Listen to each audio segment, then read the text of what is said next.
तो क्या हम इस अधिकार को ट्रांसफर कर सकते हैं? नहीं कर सकते। ये अधिकार गुड्स की तरह से नहीं है। तो जब तक फ्यूचर गुड्स एग्जिस्टेंस में नहीं आ जाते तब तक वो सेल होगी नहीं, और सेल नहीं होगी तो ओनरशिप ट्रांसफर नहीं होगी। स्पेसिफिक गुड्स में ओनरशिप के लिए पार्टीज की इंटेंशन के ऊपर डिपेंड करता है कि पार्टीज की इंटेंशन क्या है। हेलो बच्चा पार्टी की क्या हाल है? उम्मीद है सब लोग बहुत अच्छे होंगे। तो मैं advocate and CS Pratik Shrivastava GNG 2.0 में आप लोगों का स्वागत करता हूं।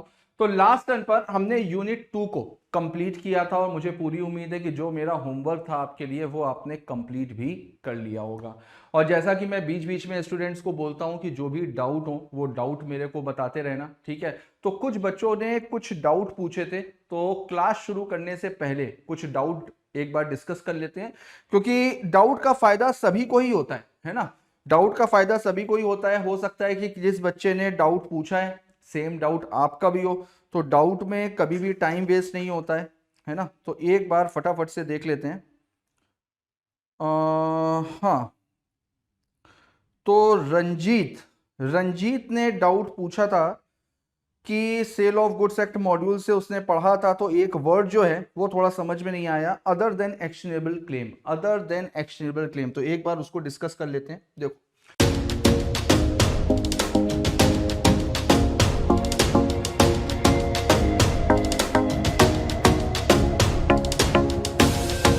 जो गुड्स की डेफिनेशन है, गुड्स की डेफिनेशन क्या कहती है? Goods means every kind of movable property.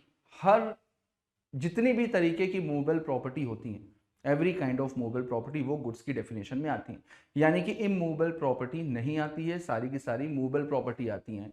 Other than actionable claim and money. Other than actionable claim and money का मतलब क्या हुआ? एक्शनेबल क्लेम और मनी को छोड़ करके। अब एक्शनेबल क्लेम होता क्या है ये एक बार देख लेते हैं। एक्शनेबल क्लेम होता क्या है?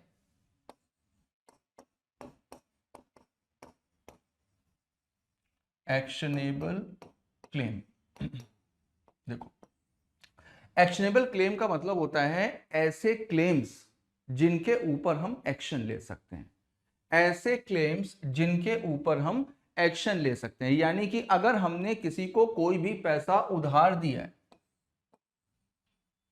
डेट, हमने किसी को कोई भी पैसा उधार दिया, तो मेरे पास में राइट है कि हम उसको रिकवर करने के लिए उसके ऊपर एक्शन ले सकते हैं इन कोर्ट। एक्शन का मतलब यहां पर मारपीट से नहीं है, एक्शन का मतलब है यहां पर कोर्ट में एक्शन लेने से, यानी कि हम उसके ऊपर सूट फाइल कर सकते हैं। अब मेरी बात को एक ध्यान से समझना, थोड़ा सा हट करके मैं यहां पर आपको बता रहा हूं। देखो, जैसे जब भी प्रॉपर्टी वर्ड की बात करी जाती है ना, जैसे goods means every kind of movable property, तो प्रॉपर्टी वर्ड आया ना, ठीक। अब कभी भी अगर प्रॉपर्टी वर्ड का मतलब देखा जाता है तो इसको दो पार्ट में डिवाइड किया जाता है। एक मूवेबल प्रॉपर्टी और दूसरा इमूवेबल प्रॉपर्टी। मूवेबल प्रॉपर्टी का मतलब क्या होता है? मूवेबल प्रॉपर्टी का मतलब होता है जो आसानी से मूव हो सकती है। इमूवेबल प्रॉपर्टी का मतलब क्या होता है? इमूवेबल प्रॉपर्टी का मतलब जो फिक्स्ड है, जो फिक्स्ड है, जिसको हम मूव नहीं कर सकते हैं, ठीक है। जो permanently attached from the land, जो लैंड से परमानेंटली अटैच्ड है, उसको बोला जाता है इमूवेबल प्रॉपर्टी।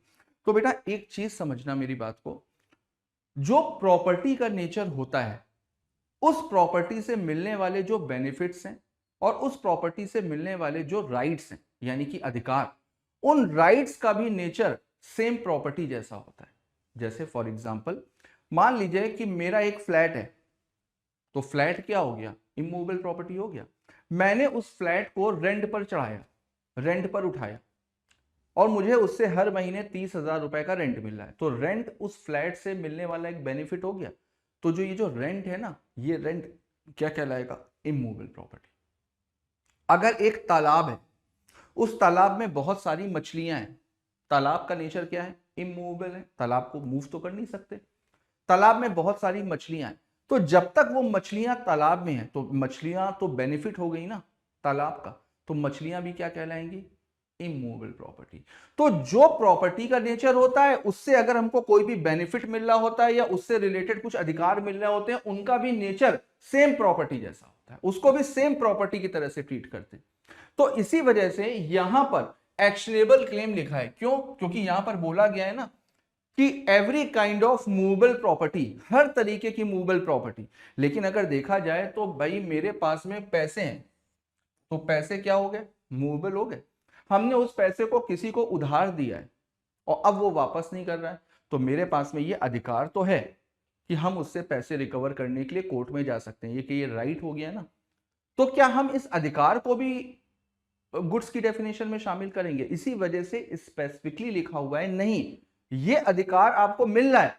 पैसा मान लेते हैं कि जो कैश है, जो मनी है, वो मूवेबल है, तो उससे जो अधिकार मिल रहा है उसको इंक्लूड नहीं किया जाएगा, उसको गुड्स की डेफिनेशन से बाहर रखा जाएगा, उसको आप किसी दूसरे पर्सन को ट्रांसफर नहीं कर सकते हो। मेरी बात समझ में आ रही ना? अदर देन एक्शनेबल क्लेम, इसको स्पेसिफाइड किया गया है, यानी कि अगर आपके पास में मूवेबल प्रॉपर्टी से भी कोई अधिकार मिल रहा है, मूवेबल प्रॉपर्टी से आपको कोई अधिकार मिल रहा है और उस अधिकार के लिए आप सूट फाइल कर रहे हो या सूट फाइल कर सकते हो, तो ये सूट फाइल करने का जो राइट है ना, इसको गुड्स की डेफिनेशन में इंक्लूड नहीं किया जाएगा। क्यों? क्योंकि इसको ट्रांसफर नहीं कर सकते। मूवेबल प्रॉपर्टी को हम आसानी से ट्रांसफर कर सकते हैं। मूवेबल प्रॉपर्टी हमने उठाई और उठा करके आपको दे दी, हो गया। इमूवेबल प्रॉपर्टी को नहीं कर सकते, है ना? तो क्या हम इस अधिकार को ट्रांसफर कर सकते हैं? नहीं कर सकते। ये अधिकार गुड्स की तरह से नहीं है कि जिसको हमने उठा करके किसी और को दे दिया। अगर जिसको सूट फाइल करना है वही सूट फाइल कर सकता है, उसके अलावा कोई भी दूसरा पर्सन सूट फाइल नहीं कर सकता। उसके बिहाफ पे उसका लीगल रिप्रेजेंटेटिव कर सकता है, उसने कोई किसी वकील को हायर किया है, वकील कर सकता है, लेकिन उसी के नाम से होगा। ऐसा नहीं कि कोई बंदा अपने नाम से जाकर के सूट फाइल कर दे, नहीं। तो यहां पर इसी वजह से मना किया जाता है कि भाई एक्शनेबल क्लेम को आप कभी भी गुड्स की डेफिनेशन में इंक्लूड नहीं करेंगे। एक्शनेबल क्लेम को गुड्स की तरह से ट्रीट नहीं किया जा सकता। क्यों? क्योंकि actionable claim can not transfer, इसको ट्रांसफर नहीं किया जा सकता।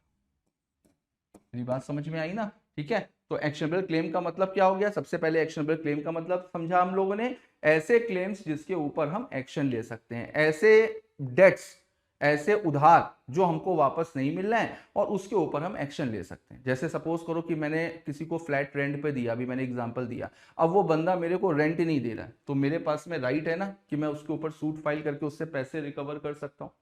ठीक है, तो ये राइट मैं किसी को भी ट्रांसफर नहीं कर सकता। ठीक है, तो ये होता है आपका एक्शनेबल क्लेम। अब हिमांक, हिमांक ने मैसेज किया कि उसने 3 आवर बैठ करके पूरा का पूरा पेपर सॉल्व किया था। ठीक है, तो 3 घंटे में उसने 70 मार्क्स का अटेम्प्ट किया और उसने अपनी कॉपी को एआई से चेक कराया तो उसके 50 मार्क्स बन रहे थे।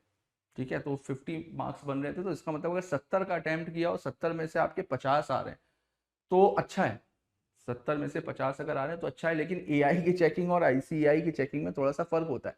लेकिन हिमांक का क्वेश्चन ये नहीं है, हिमांक का क्वेश्चन है कि सर कुछ क्वेश्चंस को सॉल्व करने में बहुत टाइम लग गया। देखो, ये चीज मैंने अपने कई वीडियोस में भी बोली है, इसको लेकर के मैंने बहुत सारी रील्स भी बनाई हैं कि क्वेश्चन को लेकर के कभी भी इमोशनल नहीं हुआ जाता है। क्वेश्चन को लेकर के कभी भी इमोशनल नहीं हुआ जाता है। अब जैसे अगर 4 नंबर का क्वेश्चन है, तो 4 नंबर के क्वेश्चन को मान लो कि आपको बहुत अच्छे से आता है, आप उसके बारे में बहुत कुछ जानते हो, आप बहुत कुछ लिख सकते हो, बहुत सारे केस लॉ लिख सकते हो, एग्जाम्पल्स कोट कर सकते हो, बहुत सारी चीजें कर सकते हो। अब 4 नंबर के क्वेश्चन को अगर आपने 1.5 पेज का लिख दिया या 2 पेज का लिख दिया, तो बेटा वहां पर होगा क्या? वहां पर होगा ये कि 4 में से 40 तो मिलेंगे नहीं, 4 में से 10 तो मिलेंगे नहीं। बहुत अच्छा किया होगा तो 4 में से 4 मिल जाएंगे, इससे ज्यादा तो नहीं मिलेंगे। लेकिन आपने क्या किया, आपने उस पर इतना टाइम स्पेंड कर दिया कि आपने 2 क्वेश्चन का टाइम एक ही क्वेश्चन में लगा दिया, वो 2 क्वेश्चन छूटने ही छूटने हैं आपके। तो किसी भी क्वेश्चन को उसके मार्क्स के अकॉर्डिंग हमेशा चेक करना चाहिए। मेरी बात समझ में आ रही है ना? Are you getting my point? अगर 4 नंबर का क्वेश्चन है तो मैक्स टू मैक्स आप 8 से 10 लाइनें, 8 से 10 लाइनों में ही सही आएगा। बहुत ज्यादा 1 पेज, इससे ज्यादा कुछ नहीं, इससे ज्यादा आपको नहीं लिखना है। 2 नंबर का क्वेश्चन है तो 2 नंबर का क्वेश्चन मैक्स टू मैक्स 4 लाइनों में, 1 लाइन का आधा नंबर मिलेगा। 4 से 5, मैक्सिमम 5 लाइन में आपका बहुत आराम से हो जाएगा। 3 नंबर का क्वेश्चन है, 3 नंबर का क्वेश्चन 5 से 6 लाइन, 6 लाइन बस, मैक्सिमम 6 लाइन, इससे ज्यादा नहीं। 4 नंबर का क्वेश्चन है 8 से 10 लाइन, इससे ज्यादा नहीं। हाँ, अगर 5 नंबर का क्वेश्चन है, 6 नंबर का क्वेश्चन है, 7 नंबर का क्वेश्चन है, जैसे भी मे वाले अटेम्प्ट में 7 नंबर के 1-2 क्वेश्चन है, तो जो 7 नंबर के क्वेश्चन है वो आप 2 पेज में आपके आएंगे, वो 2 से 1.5 पेज में आपके आएंगे, ठीक है। उसमें आपको टाइम लगेगा, तो आपको 2 नंबर, 3 नंबर, 4 नंबर, इस पे ज्यादा दिमाग नहीं लगाना है, इसकी ज्यादा लेंथ आपको नहीं बढ़ानी है। मेरी बात समझ में आ रही है ना? तो क्वेश्चन का जितना भी वेटेज है उसके अकॉर्डिंग आपको डिसाइड करना है ना। और देखो, वैसे तो मैं हमेशा स्टूडेंट्स को एक बात बोलता हूँ, लेंथ के पीछे नहीं भागना चाहिए। आईसीएआई आप एक प्रोफेशनल लेवल का कोर्स कर रहे हो, ठीक है, ये कोई बीकॉम का या कोई इसका 11th-12th का एग्जाम नहीं है, आप प्रोफेशनल लेवल का पेपर दे रहे हो। आईसीआई कहता है पॉइंट टू पॉइंट आंसर दो, जो जितना पूछा गया है उतना जवाब दो। आप अगर कम लिखोगे तो भी मार्क्स आपको कम मिलेंगे, ज्यादा लिखोगे तो भी आपको मार्क्स कम मिलेंगे। जो पूछा गया है केवल उतना जवाब देना है। अब जैसे 6 नंबर और 7 नंबर के जो क्वेश्चन आते हैं ना, आप हमेशा देखना, वो कभी भी 7 नंबर के क्वेश्चन में ऐसा नहीं होगा कि एक ही चीज पूछी गई होगी, उसमें 2 चीजें पूछी जाती हैं। भले ही कहानी एक हो, भले ही स्टोरी एक हो, लेकिन उसमें 2 चीजें पूछी जाती हैं। तो 2 चीजें पूछी जाती हैं क्यों? क्योंकि स्टेप मार्किंग होती है। अगर 7 नंबर का क्वेश्चन है तो एक चीज 4 नंबर की होगी, एक चीज 3 नंबर की होगी। तो अब इसका मतलब अगर 2 चीजें पूछी जा रही हैं तो कहीं ना कहीं 2 प्रोविजन एप्लीकेबल होंगे। जब 2 प्रोविजन एप्लीकेबल होंगे तो आपका आंसर ऑटोमेटिकली लंबा हो जाएगा, ऑटोमेटिकली बड़ा हो जाएगा। अगर आप सही से करोगे तो आपके आंसर की जो लेंथ है ना वो ऑटोमेटिक एडजस्ट करेगी, उसमें आपको दिमाग लगाने की जरूरत नहीं है। लेकिन हाँ, बस आपको इमोशनल नहीं होना है। कई बार ऐसा होता है कि हम बहुत ज्यादा लिखने लगते हैं, कई बार होता है इररिलेवेंट चीजें लिखने लगते हैं, तो बेटा उसके मार्क्स कभी भी नहीं मिलेंगे। और देखो, पास होने के पीछे, पास होने का जो पहला स्टेप है, अगर आप 60 प्लस स्कोर करना चाहते हो तो जो पहला स्टेप है वो पहला स्टेप है 100 आउट ऑफ 100 अटेम्प्ट करना। 5 नंबर की गुंजाइश में देता हूं, 5 नंबर की गुंजाइश में देता हूं 95 से, लेकिन 95 से कम नहीं, कम से कम 95% आपको अटेम्प्ट करके तो आना ही आना है, पेपर छोड़ करके नहीं आना है। 100, इस बार मैंने देखा है मे वाले में बच्चे 1 नंबर से रुक गए, 2 नंबर से रुक गए, सारे सब्जेक्ट्स में पास हैं, पता चला लॉ में फेल हो गए। तो ये गड़बड़ चीज है यार। और फेल होने का रीजन ज्यादातर बच्चों से मैंने पूछा, भाई क्या, तो कोई 70 मार्क्स का अटेम्प्ट करके आया था, कोई 75 मार्क्स का अटेम्प्ट करके। आप सोचो, जो बच्चा 3 नंबर से फेल हुआ है वो 77 या 78 मार्क्स का अटेम्प्ट करके आया था। यार अगर 22 नंबर का और अटेम्प्ट कर लेता तो क्या उसके 5-6 नंबर और एक्सेस नहीं बढ़ जाते, कम से कम भी ना, वरना 22 में तो हो सकता है 10 भी बढ़ जाते। आता हुआ छूट गया उसका, 100% 10 नंबर उसके बढ़ते, ये चीज गड़बड़ हो जाती। तो ये खलती बहुत है रिजल्ट के समय में। तो इस वजह से कोशिश करिए कि 100 आउट ऑफ 100 अटेम्प्ट करके आना है। आंसर की लेंथ अगर थोड़ी छोटी भी होती है तो भी कोई दिक्कत वाली बात नहीं है। अरे छोड़ने से अच्छा ये 4 में से 2 मिलेगा, 5 में से 3 मिलेगा, 6 में से 3 मिलेगा, 6 में से 4 मिलेगा। छोड़ करके आ गए तो 0 है, तब तो गिव अप कर दिया आप छोड़ करके आए तो 0 ही है, फिर उसकी कोई तो वैल्यू है नहीं। तो इस वजह से भले ही आपको लास्ट में देखो, आखिरी का जो 1 घंटा है ना, उसमें देखो कितने क्वेश्चंस बचे हुए हैं, कितना टाइम आपके पास में बचा हुआ है, उसके अकॉर्डिंग आप लेंथ को मॉडिफाई कर सकते हो। पहला टारगेट दिमाग में यही सेट करना है, 100 आउट ऑफ 100 अटेम्प्ट करके आना है। मेरी बात समझ में आ रही है ना ईमान? है ना? तो ये चीज याद रखना। और दूसरा, जो छोटे छोटे क्वेश्चन आते हैं 2 नंबर, 3 नंबर, 4 नंबर के, उसमें फैक्ट्स वगैरह लिखने में टाइम वेस्ट मत करो। प्रोविजन और अगर कंक्लूजन लिखना है तो कंक्लूजन या ट्रू एंड फॉल्स या कोई भी स्टेटमेंट वाला क्वेश्चन हो तो उसको अपने अकॉर्डिंग, बस प्रोविजन और नीचे कंक्लूजन, बस इसके अलावा कुछ नहीं। 4 नंबर से ऊपर के जितने भी क्वेश्चन है उसमें आप लिखो, फैक्ट्स भी लिखो, सारी चीजें लिखो। अगर कोई केस लॉ का रेफरेंस याद है तो केस लॉ का रेफरेंस भी दे दो, लेकिन 4 नंबर तक आपको सहूलियत है ना? चलो फिर स्टार्ट करते हैं। बाकी और भी अगर किसी भी स्टूडेंट को कुछ डाउट है, कुछ डिस्कस करना है, कोई परेशानी है, कोई हैरानी है, किसी भी तरीके से आप डाउन फील कर रहे हो, है ना, तो फिर एक बार कमेंट बॉक्स में डालना। अगले क्लास में नहीं तो नेक्स्ट टू नेक्स्ट क्लास में मैं 100% उसको, जब भी क्लास शूट करूंगा तो आपके डाउट्स को क्लास में डिस्कस करूंगा, ठीक है? तो चलो स्टार्ट करते हैं आज का सेशन। तो आज हम लोगों को स्टार्ट करनी है unit 3, right? Unit 3 sale of goods act की टोटल 4 यूनिट है, तो ये सेकंड लास्ट यूनिट है। इसके बाद बस एक यूनिट और बचेगी अनपेड सेलर की। ये जो यूनिट 3 है, ये यूनिट 3 आपको बताती है प्रॉपर्टी यानी कि ओनरशिप के बारे में, ओनरशिप कब ट्रांसफर होगी, कब ट्रांसफर मानी जाएगी, डिलीवरी के रिगार्डिंग क्या रूल्स होते हैं, डिलीवरी के रिगार्डिंग ये बात करती है, और रिस्क के रिगार्डिंग ये यूनिट बात करती है। तो बेसिकली ये यूनिट जो है वो 3 पार्ट में है और 3 तरीके के ही इससे क्वेश्चन पूछे जाते हैं। तो देखिए provisions related to transfer of ownership, section 18 से लेकर के सेक्शन 26 है। तो first, stages involve in transfer of ownership. तो ओनरशिप में कितने तरीके की स्टेजेस हैं, तो पहली स्टेज तो यही है, प्रॉपर्टी, डिलीवरी ऑफ गुड्स और पासिंग ऑफ रिस्क। अब उसके बाद में पासिंग ऑफ प्रॉपर्टी। देखो सबसे पहले तो एक चीज ये समझते हैं कि पासिंग ऑफ प्रॉपर्टी, उस मूवमेंट का, उस टाइम का पता लगाना बहुत जरूरी होता है कि ओनरशिप कब ट्रांसफर हुई है, ओनरशिप ट्रांसफर हुई है या नहीं हुई। क्यों? उसके पीछे वजह है क्योंकि रिस्क हमेशा ओनर का होता है। ओनरशिप और रिस्क ये दोनों हमेशा एक साथ चलते हैं। अगर कल को गुड्स डैमेज हो गए, गुड्स को कोई भी नुकसान हुआ, तो उस नुकसान को कौन बेयर करेगा, उस नुकसान को कौन भरपाई करेगा? तो जिसकी ओनरशिप होगी वही उस नुकसान को झेलेगा। तो इस वजह से पता लगाना जरूरी होता है कि इन गुड्स का ओनर कौन है, बायर है या सेलर है। दूसरा, अगर किसी थर्ड पार्टी की वजह से गुड्स को डैमेज हुआ, अगर थर्ड पार्टी ने गुड्स को कोई भी नुकसान पहुंचाया, तो भी उस केस में भाई थर्ड पार्टी के ऊपर एक्शन लेना पड़ेगा। तो वहां पर भी पता लगाना जरूरी होता है कि गुड्स की ओनरशिप किसके पास में, क्योंकि जिसके पास में है वही एक्शन ले सकता है। तीसरा, एक इंश्योरेंस भी होता है गुड्स का। अगर इंश्योरेंस है तो भाई जिसके नाम पर इंश्योरेंस है, अगर उसकी ओनरशिप है उन गुड्स पे, तो वही पर्सन इंश्योरेंस क्लेम ले सकता है, कोई भी दूसरा पर्सन इंश्योरेंस क्लेम नहीं ले सकता। तो इस वजह से बहुत सारे फैक्टर्स होते हैं। तो इस वजह से उस टाइम का पता, उस मोमेंट का पता लगाना जरूरी होता है कि बायर को ओनरशिप ट्रांसफर हुई है या नहीं हुई है, या सेलर ने अभी भी ओनरशिप को अपने पास में रख करके रखा हुआ है। तो देखिए एक बार, passing of property implies passing of ownership if the property has passed to the buyer, the risk in goods sold is that of the buyer and not of the seller। तो जैसा कि मैंने बताया था कि ओनरशिप और risk ये दोनों एक साथ चलते हैं। जैसे ही ओनरशिप ट्रांसफर हुई वैसे ही रिस्क भी ट्रांसफर हो गया। अगर ओनरशिप बायर को ट्रांसफर हो गई है तो रिस्क भी कौन बेयर करेगा, रिस्क भी बायर बेयर करेगा। और अगर ओनरशिप ट्रांसफर नहीं हुई है तो उस केस में रिस्क किसका होगा, रिस्क होगा सेलर का, अगर गुड्स में कोई भी डिफॉल्ट हुआ या गुड्स में कोई भी डैमेज हुआ तो उस सिचुएशन में। अब rules regarding transfer of property. तो देखो rules regarding transfer of property यानी जो गुड्स की ओनरशिप है उसको लेकर के, उसके ट्रांसफर को लेकर के सोगा में कुछ रूल्स दिए गए कि अगर गुड्स स्पेसिफिक और असर्टेन है, अगर गुड्स अनअसर्टेन है, तो कब कब ऐसा माना जाएगा कि ओनरशिप ट्रांसफर हो गई। तो इसके रिगार्डिंग कुछ रूल्स हैं। तो सबसे पहले इसको 2 पार्ट में डिवाइड किया गया है।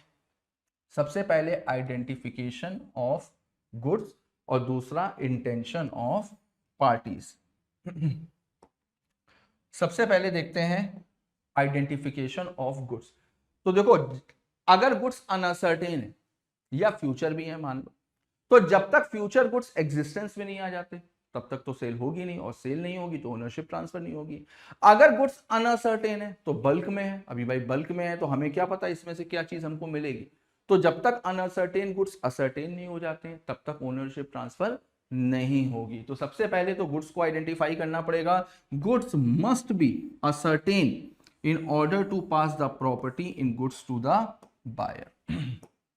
तो भाई अगर अनअसर्टेन गुड्स हैं तो सबसे पहले तो उसको असर्टेन करना पड़ेगा, है ना। असर्टेन का मतलब मैंने आपको बताया था, goods must be specific and ascertain to acquire the ownership right on the goods by the buyer. तो स्पेसिफिक गुड्स या असर्टेन गुड्स इन्हीं की ओनरशिप ट्रांसफर होती है। जब तक गुड्स फ्यूचर गुड्स हैं या अनअसर्टेन गुड्स हैं तब तक ओनरशिप ट्रांसफर हो ही नहीं सकती। तो वहां पर दिमाग भी नहीं लगाना।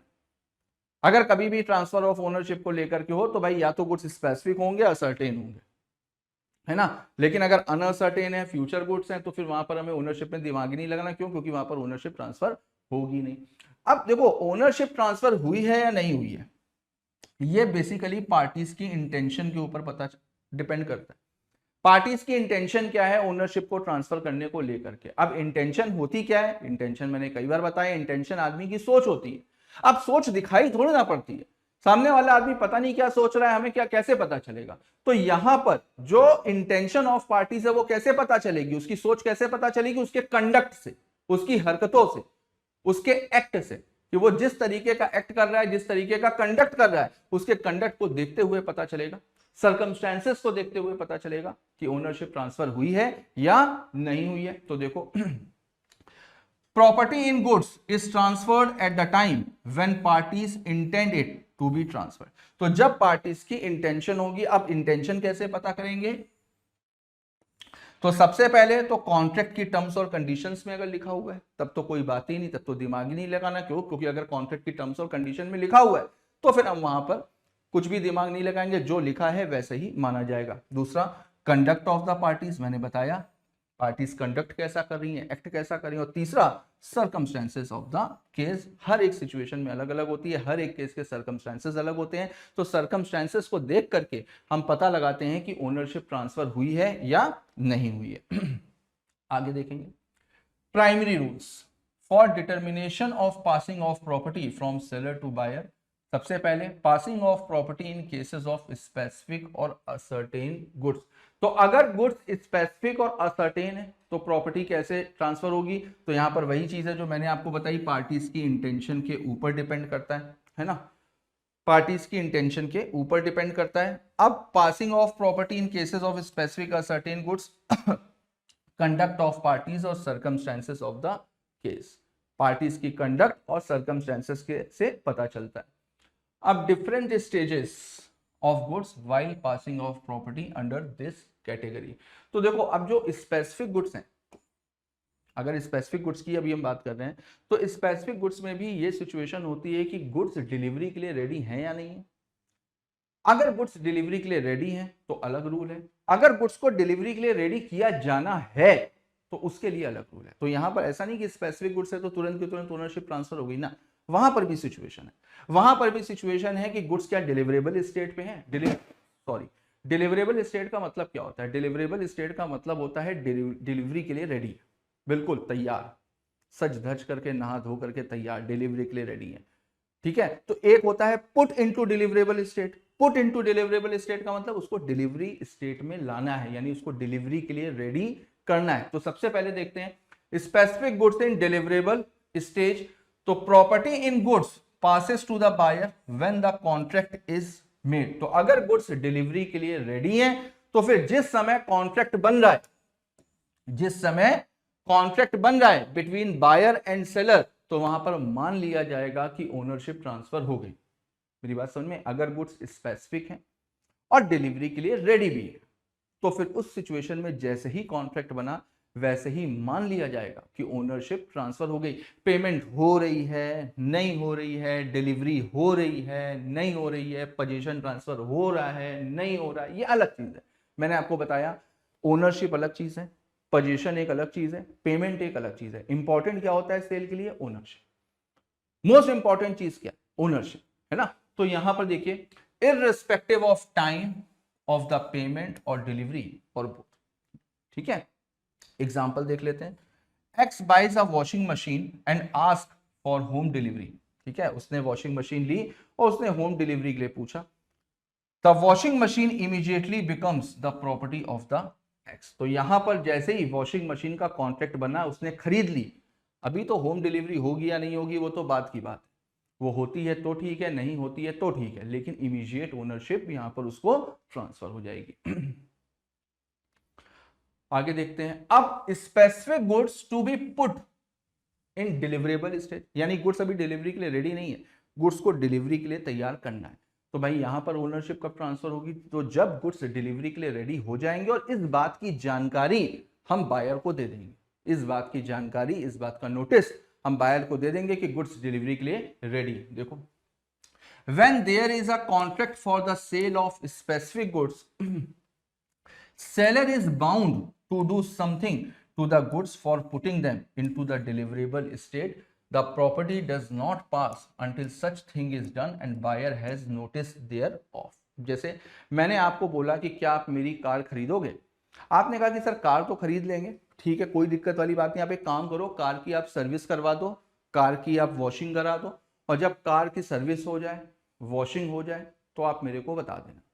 मैंने कार की वॉशिंग करा ली, कार की सर्विस करवा दी, सब कुछ कर लिया फर्स्ट क्लास। मैंने आपको बता दिया देखो आपने कहा था, मैंने वैसा कर दिया, अब गाड़ी बिल्कुल डिलीवरी के लिए रेडी है, चाबी रखी हुई है। अब आप अपनी बात से पीछे नहीं हट सकते, अब आपको मेरी गाड़ी लेनी पड़ेगी, है ना। तो यहां पर जब प्रॉपर्टी डिलीवरी के लिए रेडी हो जाती है और बायर को उसकी जानकारी मिल जाती है, तो फिर यहां माना जाएगा कि ओनरशिप ट्रांसफर हो गई। आगे देखो, एग्जाम्पल देख लेते हैं। X purchased a laptop and asked for home delivery. X ने लैपटॉप परचेज किया और होम डिलीवरी के लिए पूछा, but that laptop does not have a Windows operating system. तो उसमें जो है ऑपरेटिंग सिस्टम नहीं था, ओएस नहीं था लैपटॉप में। भाई बगैर ऑपरेटिंग सिस्टम के हम लैपटॉप का करेंगे क्या। The property transfers to X only after shopkeeper installed OS, making the laptop ready for delivery and intimated the buyer about it. तो जब वो बायर को बता देगा कि भाई लैपटॉप में आपका ऑपरेटिंग सिस्टम डल चुका है, लैपटॉप डिलीवरी के लिए रेडी है, तब वहां पर, और बायर को इसकी जानकारी भी दे दी जाएगी, बायर को इसका नोटिस भी दे दिया जाएगा, तब माना जाएगा कि ओनरशिप ट्रांसफर हो गई है। आगे देखते हैं। Specific goods in deliverable stage when seller has to do anything to put in deliverable stage. Same वही चीज जो मैंने आपको बताई। अब अगर मान लीजिए कि कुछ स्पेसिफिक गुड्स हैं, वो ऐसे हैं जिनकी नापतोल करनी पड़ती है। जैसे सपोज करिए कि आप अपने लिए कुछ कपड़ा लेने के लिए गए, कुछ क्लॉथ लेने के लिए गए, तो अब क्लॉथ का तो पूरा का पूरा थान आता है ना, कपड़े का तो पूरा का पूरा एक थान आता है, बड़ा सा बल्क में, है ना। उसमें 200 मीटर, 300 मीटर, 400 मीटर ऐसे होता है। अब मेरे को 5 मीटर खरीदना है, मेरे को 5 मीटर है। अब कपड़ा मेरे सामने रखा हुआ है, मुझे यही पता है कि मुझे इसी कपड़े में से ही 5 मीटर कपड़ा लेना।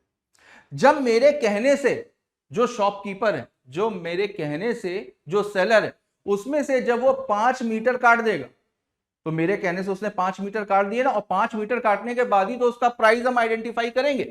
तो जैसे ही उसने 5 मीटर काटा, वैसे ही मान लिया जाएगा कि ओनरशिप ट्रांसफर हो गई है। अब जैसे आप मान लो आप फ्रूट चाट खाने के लिए गए, फ्रूट चाट में क्या होता है, वो लोग फ्रूट्स हैं वो काटते हैं, उसमें नींबू नमक ये सब, पेट मुंह में पानी तो नहीं आ रहा है ना, भूख तो नहीं लग रही, तो उसमें नींबू नमक, है ना, मिर्च मसाला सब कुछ डाल करके, चटनी अटनी डाल करके वो लोग देते हैं। अब आप किसी फ्रूट चाट वाले के यहाँ गए, आपने फ्रूट चाट वाले को ऐसे ही बोला कि भाई एक काम कर, एक बनाना काट दे, एक मैंगो काट दे, एक पपाया काट दे, एक एप्पल काट दे। अब उसने आपके कहने से जो है उसने सारे फल निकाले और फलों को छील करके, फलों को काट करके उसने मिलाया।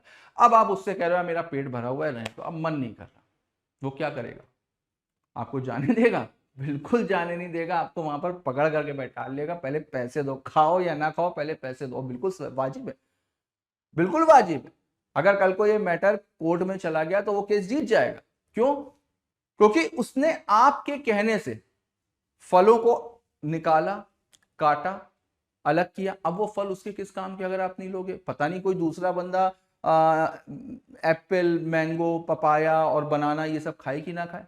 फ्रूट चाट तो लोग अपनी अपनी पसंद से बनाते हैं, तो उसके तो वो फ्रूट्स बेकार हो जाएंगे, उसको तो नुकसान हो जाएगा। और बिजनेस लॉ में नुकसान से बचाने की बात होती है, नुकसान क्रिएट करने की बात नहीं होती है, नुकसान से बचाने की बात होती है। तो देखो यहाँ पर contract of sale, contract for sale of specific goods, seller is bound to weigh, measure, test or do something for purpose of ascertaining price.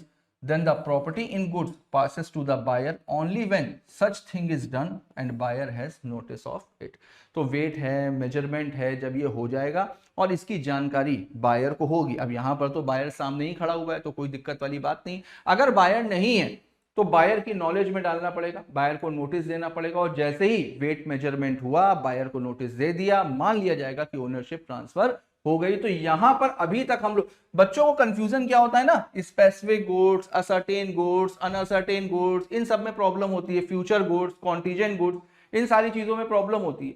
आपको बस सिंपल सा ये याद रखना है कि ओनरशिप स्पेसिफिक गुड्स की बात करी जा रही है, कि स्पेसिफिक गुड्स में ओनरशिप कब ट्रांसफर होगी। तो ओनरशिप स्पेसिफिक गुड्स में ओनरशिप के लिए पार्टीज की इंटेंशन के ऊपर डिपेंड करता है कि पार्टीज की इंटेंशन क्या है। इंटेंशन कैसे पता करेंगे? सर्कमस्टेंसेस ऑफ द केस और कंडक्ट ऑफ पार्टीज। तो अब स्पेसिफिक गुड्स में ओनरशिप कब ट्रांसफर मानी जाएगी, तो उसको हम लोगों ने अलग अलग पार्ट में डिवाइड किया कि गुड्स डिलीवरी के लिए तैयार हैं या गुड्स को डिलीवरी के लिए रेडी करना है या गुड्स का नेचर ऐसा है जिसमें नापतोल करनी है। तो वहां पर इसको 3 पार्ट में डिवाइड किया गया है ना। तो ये 3 पार्ट आपको याद रखने हैं। मेरी बात समझ में आई? ठीक है, एग्जाम्पल देख लेते हैं। A sold carpets to the company which were required to be laid. The carpet was delivered to the company's premises but was stolen before it could be laid. अब यहां पर देखो, ए ने कंपनी को कारपेट बेचा। कंपनी की ने condition क्या लगाई थी? कंपनी ने कहा कि जो कारपेट है वो आप लेकर के आओ और पूरी बिछा देना। भाई जो भी पर्पस था कारपेट का, उस कारपेट को वहां पर पूरा का पूरा बिछा देना। अब कारपेट आ तो गई कंपनी के प्रेमिसेस पे, लेकिन बिछाने से पहले ही कारपेट चोरी हो गई, तो वहां पर क्या ओनरशिप ट्रांसफर मानी जाएगी कंपनी को? नहीं, अभी पूरा काम कंप्लीट कहाँ हुआ था भाई? अभी तो कारपेट डिलीवरी के लिए हुई नहीं ना तैयार। जब कारपेट बिछ जाती, सारी कंडीशन पूरी हो जाती, तब जाकर के ओनरशिप ट्रांसफर होती। तो यहां पर कारपेट चोरी हो गई बिछने से पहले, तो it was held that the carpet was not in deliverable state as it was not laid which was part of the contract and hence the property had not pass to the buyer company. तो यहां पर loss किसको bear करना पड़ेगा? यहां पर loss bear करना पड़ेगा सेलर को। मेरी बात सबको समझ में आई? तो ये था स्पेसिफिक गुड्स। अब देखते हैं, अब sale of unascertain goods. Sale of unascertain goods. Uncertain goods का मतलब क्या होता है? जब गुड्स बल्क में होते हैं, जब गुड्स बल्क में होते हैं और हमें उनमें से कुछ गुड्स को आइडेंटिफाई करना पड़ता है, एप्रोप्रिएट करना पड़ता है। तो अनअसर्टेन गुड्स में जब हम गुड्स को एप्रोप्रिएट कर लेते हैं, चाहे वो बायर करे सेलर की कंसेंट से या सेलर करे बायर की कंसेंट से, और बायर को उसकी जानकारी हो जाए, तो फिर वहां पर उसकी ओनरशिप ट्रांसफर मानी जाती है। तो एक बार देखते हैं, when there is a sale of uncertain goods, unless the goods are ascertain, no property is to be transferred to the buyer. अब देखो रूल्स है यहां पर अनअसर्टेन और फ्यूचर गुड्स को लेकर के। देखो, the goods to match with description and quality, goods must be in deliverable state. तो सबसे पहले तो गुड्स उसी डिस्क्रिप्शन उसी क्वालिटी के होने चाहिए, बिल्कुल सेम होने चाहिए, है ना। दूसरा, गुड्स डिलीवरेबल स्टेट में होने चाहिए। अनकंडीशनली एप्रोप्रिएटेड होने चाहिए, अनकंडीशनली एप्रोप्रिएटेड होने चाहिए, यानी कि सेलर ने अपने पास में किसी भी राइट को रिजर्व करके ना रखा हो। देखो, seller does not reserve the right of disposal until certain conditions are fulfilled like payment of price. यानी किसी भी तरीके की कंडीशन ना लगी हो, किसी भी तरीके की कंडीशन ना लगी हो, अनकंडीशनल एप्रोप्रिएशन हो चुका हो। देन एसेंट में बी एक्सप्रेस और इंप्लाइड, बिल्कुल जैसा कि मैंने बताया कि एसेंट तो लेनी जरूरी है, एसेंट एक्सप्रेस भी हो सकती है और इंप्लाइड भी हो सकती है। द एसेंट में बी गिवन बिफोर और आफ्टर द एप्रोप्रिएशन, बिल्कुल एप्रोप्रिएशन के पहले भी एसेंट दी जा सकती है और एप्रोप्रिएशन के बाद में भी एसेंट दी जा सकती है। The appropriation must be by the seller with the assent of the buyer और वाइस वर्सा। सेम चीज मैंने बताई, एप्रोप्रिएशन करेगा कौन? या तो सेलर करेगा बायर की कंसेंट से या बायर करेगा सेलर की कंसेंट से। हाँ, एक चीज और भी है, बायर या बायर का ऑथराइज्ड एजेंट करेगा सेलर की कंसेंट से, सेलर या सेलर का ऑथराइज्ड एजेंट करेगा with the consent of buyer. तो यहां पर हम लोगों ने स्पेसिफिक गुड्स और अनअसर्टेन गुड्स की ओनरशिप कब ट्रांसफर होती है उसको पढ़ा। ठीक है, तो मुझे उम्मीद है यहां तक आपको समझ में आया होगा और आपके डाउट्स भी क्लियर हुए होंगे। तो एक बार इतना पोर्शन आप अच्छे से रिवाइज करना। नेक्स्ट टर्न पर इस यूनिट को हम लोग आगे बढ़ाएंगे और इस यूनिट को कंप्लीट भी करेंगे, है ना। हर एक यूनिट के लिए 2-2 टर्न है। तो नेक्स्ट टर्न पर नेक्स्ट एपिसोड में ये वाली यूनिट आपकी कंप्लीट होगी। और भी आपके जो भी डाउट्स हो, जो भी प्रॉब्लम हो, वो आप कमेंट बॉक्स में बताना। नेक्स्ट क्लास में मैं उसको डिस्कस कर लूंगा। ठीक है, तो चलो मिलते हैं नेक्स्ट एपिसोड में। तब तक के लिए all the best, goodbye and thank you.